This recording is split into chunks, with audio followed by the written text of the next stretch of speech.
right, we are finally off the ship. We went down to deck 5 to get off the ship, and the Norwegian breakaway actually has pulled into port next to us. And so we've got to go down to the end of the pier to get started for the day. Taylor and I are actually the first people to actually get off and walk down out the pier. It might be a little poppy because it's windy. Kind of crazy. I'm gonna have to hold on to my hat. I can feel it blowing. Okay, so we are coming down to the end of the pier, and we can already start to see some tour operators, both operating for the breakaway and the Don. So we are looking for Chichen Itza. So she's got a sign, and we've got our tickets, so she'll help us to know where to go. Yes, so you are with this gentleman as well, going to Chichen Itza. Okay, cool. I left my tripod at home. So we are going to be taking the Windjet fast ferry here from the island back to the mainland. Taylor's got our tickets. So we're just waiting for them to let us start boarding, and then we're going to be getting on and rolling away. Hi. Thank you.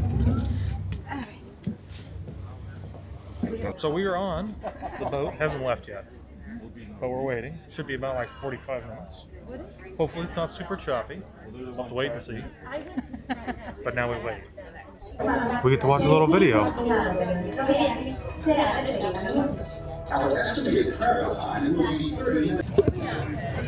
We arrived back on land.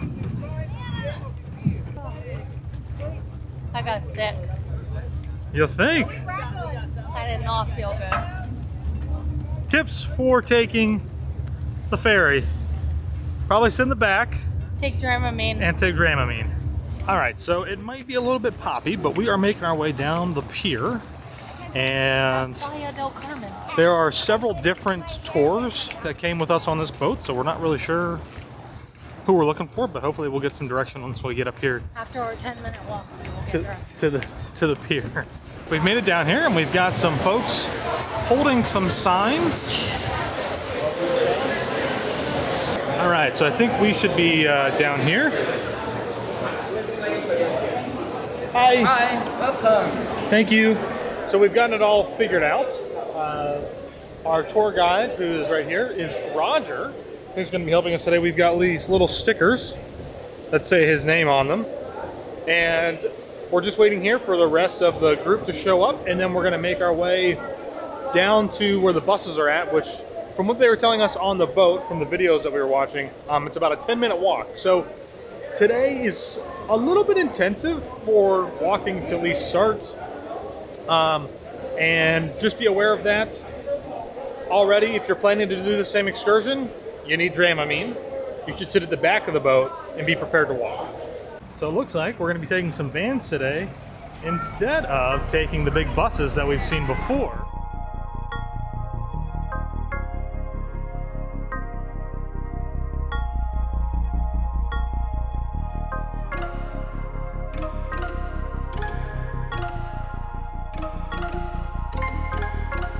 Alright, so we're gonna see how this goes today because no mic.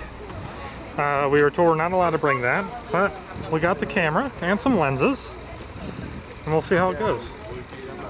So we are in this, I'm not sure, kind of, marketplace. I guess this is the marketplace according to Taylor. They actually have a Starbucks here, which is really crazy. But they have some gift shops. There are, I think, maybe some postcards over here. There's some food that you can purchase. They have official lockers. We're leaving our stuff on the van slash bus because they're gonna lock it up for us. And yeah, so we're just kind of hanging out, and now we have gotten our tickets. So I believe our entrance is going to be that way over there here in just a few minutes.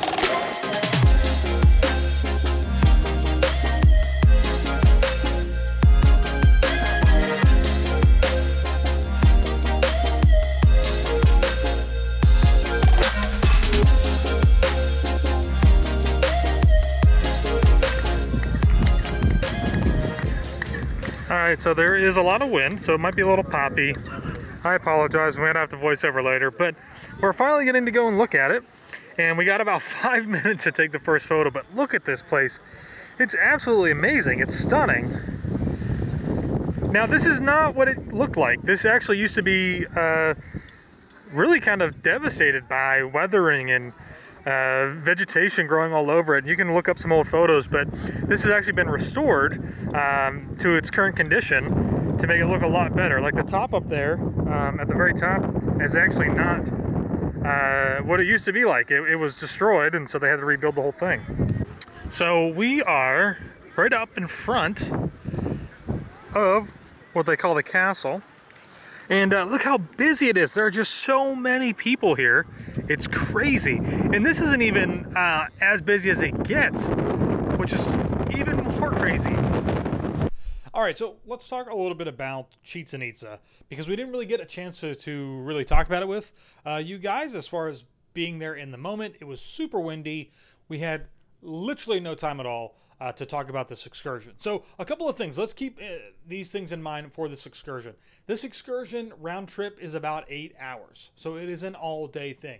So if this is offered on your cruise or wherever you're at, specifically in Cozumel, because it's not part of the mainland, you will have to take this ferry from Cozumel to the mainland. And it was really rough on Taylor. She did not throw up, but she did get very sick. And the people will walk around and hand out baggies because people do often get seasick on this ferry. So keep that in mind. Take some Dramamine and be prepared, because you might get sick. Did I mention that already? You might get sick.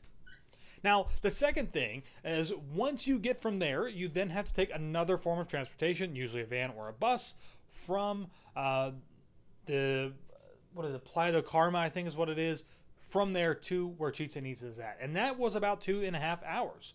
So we spent just over 3 hours in transit to get from there to Chichen Itza, which is a lot of time. And the specific tour company that we were with, this might be different for other tour companies, but we were pretty crowded in the van. Now, luckily, Taylor and I were able to sit closer to the front, and so we kind of had a little bit more AC. But everybody in the back of the van was complaining that it was very hot, not a lot of AC, and it was a little rough. So once we got to Chichen Itza, as you might imagine, because it's such a long, time frame to get there, there's a lot of distance to cover. You don't actually get a lot of time at Chichen Itza. And for us, obviously my biggest fear is to be left behind at a port and the ship sails away. Goodbye. Right? So we did not venture away from our guide. For the most part, we stayed with our guide, who was awesome, very nice, and very educational. Gave us a lot of background about Chichen Itza, why it's important to the people. In all seriousness, and I mean this, like, this is not a joke, we had maybe 30 to 45 minutes of actual walking around in front of Chichen Itza, and that includes with our tour guide.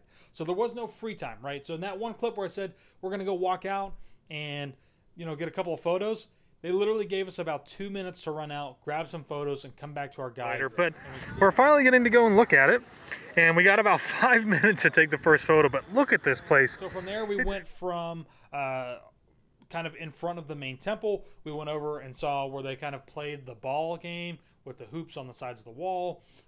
We are now heading over to the ball game area, which is not really a game. It's actually a ritual based around the stars, which is really cool. So this is, if you've ever seen the huge wall that has a ring on the side and the other wall has another ring on the other side, that's what we're going to go look at now.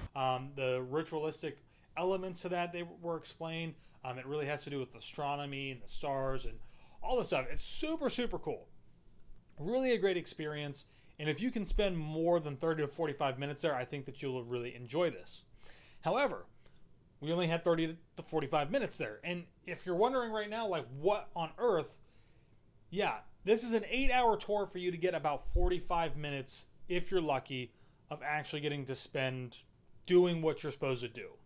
So this is a lot of money. I think it was about $150 per person for Taylor and I. It might have been more than that to actually take this tour. And so the other thing with that was that you have no time to get food and no time to stop to really buy drinks. Because if you do run the risk of the tour company leaving you behind because they have to get everybody else back to the ship. So we did get a snack, which was like a little granola bar, and they actually didn't even have enough for everybody in the van. So either somebody ate more than one, or they just didn't have enough to begin with. It was really not the greatest of tours. But what I will say is that we are very thankful and lucky that we got to go. But I would not recommend this to anybody out there who is wanting to go to Chichen Itza. You should make a specific trip to Mexico to see Chichen Itza and some other really amazing destinations that Mexico has to offer. This is a total waste of your 8 hours in Cozumel. Whether you want to stay on the ship or go and do something else, this is not something that I would recommend anybody do or spend the money on doing. It's too much. It's too much distance to cover, I think. And I think Taylor is kind of on the fence about whether it's actually worth it to get to at least see it once. 30, 45 minutes, maybe you think that that's enough for you, but for us, it definitely did not feel like it was anywhere near enough time. So keep that in mind. Let us know if you guys have ever gotten to see Chichen Itza before. Have you done it on a cruise? Do you think it's worth it? Am I just completely out of my mind? Let us know, and we'll look forward to seeing you all in the next one, where we go to Rotan. Did I say that right? I don't know.